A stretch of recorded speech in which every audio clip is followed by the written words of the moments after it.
नमस्कार जय हिंद साथियों, स्वागत है आपका अपना ही परिवार और आपका अपना पसंदीदा channel Rahul Kumar R study centre. तो आज हम मेरे भाई एक जानकारी देने आए हैं जो वीडियो ऑन डिमांड है। ये मेरे भाई डिमांड के ऊपर ही वीडियो बना रहे हैं अभी, और ये ठीक है, ज़रूरी है। जिसको जो डिमांड है जब हमसे कहेंगे तो हम उनकी मदद में आगे हाथ बढ़ाएंगे। तो मेरे भाई देख लीजिए, बिहार बीईटी एग्ज़ाम 2024 देख लीजिए मेरे भाई। जो भारत के अंदर जो असिस्टेंट प्रोफेसर के वैकेंसी होते हैं वो मेरे भाई देखिएगा कि 3 टाइप से अभी के डेट में आ रहे हैं, ठीक है ना। 3 टाइप से देख लीजिएगा। इस चीज़ को बहुत तसल्ली से आप देखिएगा, वीडियो को पूरी शुरुआत से लेकर लास्ट तक देखिएगा। समझ में आएगा तो एक बार ज़रूर बताइएगा कि हाँ सर हमें ये चीज़ समझ में आया है। जहाँ डाउट होगा हमारे कमेंट बॉक्स में लिखिएगा। देखिए मेरे भाई जो है ना, बिहार बीईटी के साथ साथ हम आपको ऑल इंडिया के बारे में हम आपको बता देते हैं। देखिए मेरे भाई, एक होता है नीट, एनईटी, ठीक है ना। नेट जिसको बोलते हैं, ध्यान से, नीट अलग हो गया, नेट अलग हो गया। एनईटी नेट होता है, और एक होता है मेरे भाई एसीटी, ठीक है ना, सेट। और तीसरा मेरे भाई आ गया है बीईटी बेट, ठीक है ना। तीनों के बारे में बताते हैं। देखिए नेट का मेरे भाई जो फुल फॉर्म है नेशनल एलिजिबिलिटी टेस्ट होता है। क्या होता है मेरे भाई?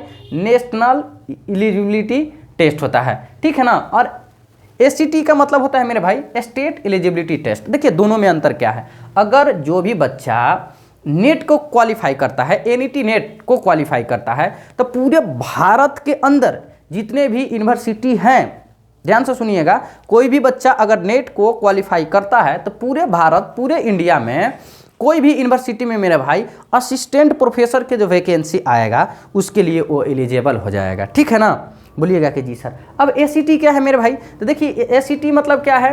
State eligibility test. इसका मतलब क्या है कि अगर आप बिहार राज्य के लिए जो एसीटी पास किए हैं, तो बिहार के अंदर जितने भी यूनिवर्सिटी है ना, उसमें असिस्टेंट प्रोफेसर के वैकेंसी जब आएगा उसमें आपको मेरे भाई मौका मिलेगा, ठीक है ना। अगर आप उत्तर प्रदेश मतलब कि एसीटी को पास कर रहे हैं तो आपको उत्तर प्रदेश को केवल यूनिवर्सिटी, जितने यूनिवर्सिटी है ना उनमें जितने प्रोफेसर के वैकेंसी आएगा केवल आप उनके लिए एलिजिबल हो जाएंगे। लेकिन अगर आप वहीं एनईटी नेट को क्वालिफाई करते हैं तो मेरे भाई पूरे भारत के अंदर जितने भी यूनिवर्सिटी है ना, समझ लीजिए कि आप ऑलराउंडर हो जाइएगा उसके लिए। उसी तरह से बिहार सरकार के अंदर मेरे भाई एक पास किया गया है, ठीक है ना, पारित जो भी किया गया है, जिसका नाम बीईटी दिया गया है, बिहार, ठीक है ना, बिहार एलिजिबिलिटी टेस्ट है। जो भी बच्चा इसको पास करेगा वो मेरे भाई बिहार के अंदर असिस्टेंट प्रोफेसर बनेगा। नेट को क्वालिफाई करके, ठीक है ना, ये यूजीसी है, ठीक है ना, नेट को क्वालिफाई करके असिस्टेंट प्रोफेसर बनेंगे मेरे भाई पूरे भारत में, ठीक है ना।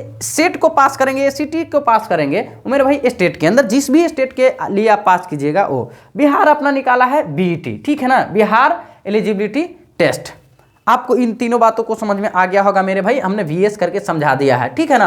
अब देख लीजिए मेरे भाई, इसका एग्जाम का पैटर्न क्या रहता है वो आप समझ लीजिए। देखिए एग्जाम का पैटर्न मेरे भाई 2 टाइप से रहता है। एक पेपर 1 हो गया जिसको जनरल नाम देते हैं, ठीक है ना। इससे आपको 50 क्वेश्चन आएंगे। अब इसमें क्या होगा? जनरल में मेरे भाई रिसर्च होगा, मतलब कि टीचिंग होगा, कम्युनिकेशन होगा, मैथ्स होगा, या मेरे भाई रीडिंग एंड कम्प्रीहेंशन होगा, या आईसीटी होगा। इस टाइप के मेरे भाई जो पेपर है आपका, एक कॉमन पेपर मतलब कि जनरल पेपर बनेगा, यहाँ से आपको 50 नंबर आएंगे, ठीक है। दूसरा मेरे भाई आपका जो पेपर होगा मेन पेपर होगा। वो मेन पेपर क्या होगा मेरे भाई? हिस्ट्री होगा, कॉमर्स होगा, पॉलिटी होगा, मैथ्स होगा। आप जिस भी सब्जेक्ट से आप मतलब कि पास किए हैं, ठीक है ना, जो आप पीजी पास किए हैं उससे मेरे भाई आपका रहेगा, ठीक है ना। मान के चलिए कि आप फॉर्म भरे हैं हिस्ट्री के लिए, तो हिस्ट्री से मेरे भाई 100 क्वेश्चन रहेंगे। अगर आप कॉमर्स के लिए भरे हैं तो कॉमर्स का 100 क्वेश्चन रहेंगे। पॉलिटी के लिए भरे हैं तो पॉलिटी के लिए आपका 100 क्वेश्चन रहेगा। मैथ्स के लिए भरे हैं तो मैथ्स के लिए 100 क्वेश्चन रहेगा मेरे भाई, ठीक है ना। ध्यान रहे, तो पेपर 1 रहेगा और पेपर 2 रहेगा। देखिए मेरे भाई दोनों को अगर हम मिला देते हैं, इन दोनों पार्ट को मिला देते हैं तो ये मेरे भाई 150 क्वेश्चन हो जाते हैं। और एक क्वेश्चन का मेरे भाई जो मार्क्स है, ठीक है ना, नंबर है, वो 2 नंबर का होता है। तो टोटल मेरे भाई 150 का 2 गुना 300 नंबर का एग्जाम होगा।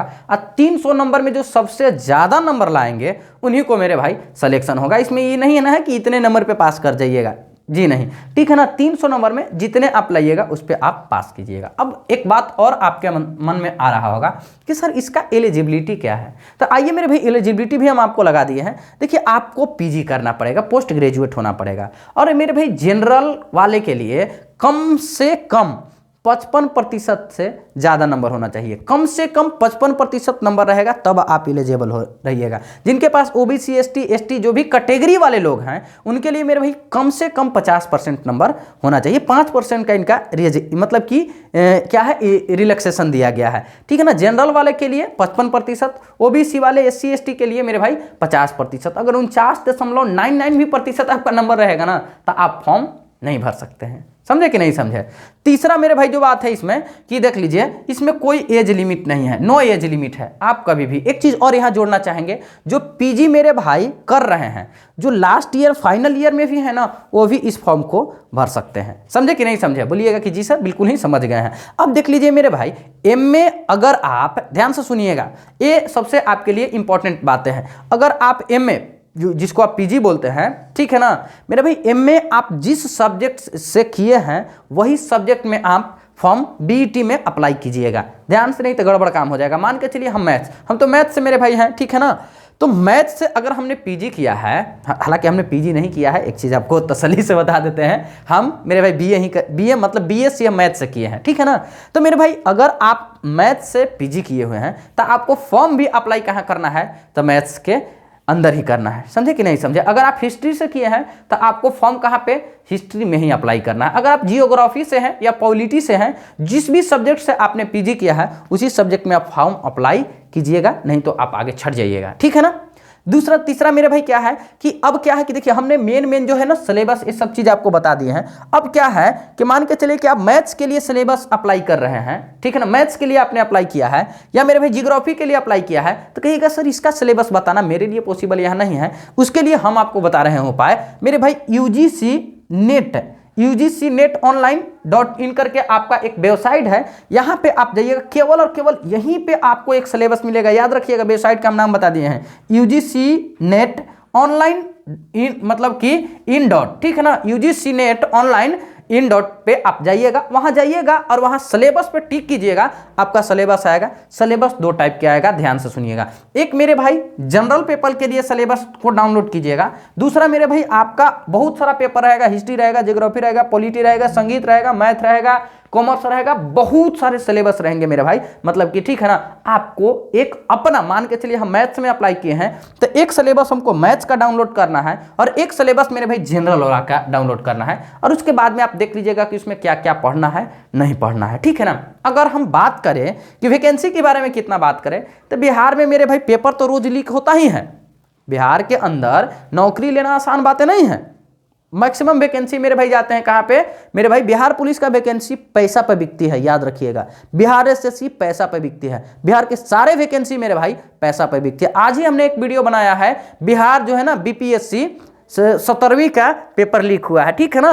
1 ही बजे पेपर मेरे भाई व्हाट्सएप यूनिवर्सिटी के अंदर चला गया था, ठीक है ना। तो ऐसा कुछ है नहीं, लेकिन एक टीचर का वैकेंसी भगवान के देने से इतना आ गया है यहाँ, ठीक है ना, कि बाढ़ लग चुका है, अन्हरा बैल सब भी टीचर बन जा रहा है। तो देखो मेरे भाई 1,34,000 जो अगला आने वाला 2025 के विधानसभा इलेक्शन से पहले 1,34,000 टीचर की वैकेंसी ओवरऑल आने वाली है, जिसमें बीपीएससी को सबसे ज्यादा सीट है। जो मेरे भाई ये है बिहार बीईटी के लिए मेरे भाई 4,261 पोस्ट आपको दिया गया है। इतने असिस्टेंट प्रोफेसर बिहार में मेरे भाई बहाल होंगे, इतना पद मेरे भाई भरे जाएंगे। आप लोगों के लिए, जो भी लोग पीजी किए हैं ना, उनके लिए सुनहरा मौका है, आप लग जाइए और अपनी तैयारी को कीजिएगा। हमसे मेरे भाई जो होगा वो हम आपके लिए करेंगे। आप सिलेबस देख के एक बार बताइएगा, मैथ्स वाले बता रहे हैं तो मैथ्स हम आप लोगों के लिए पढ़ा देंगे। बोलिएगा कि कैसे पढ़ा दीजिएगा, भाई पढ़ा देंगे ना। जब एसएससी को पढ़ा रहे हैं, सीडीएस को पढ़ा रहे हैं, सीसेट को पढ़ा रहे हैं, ठीक है ना, ईपीएफओ को पढ़ा रहे हैं, तो मेरे भाई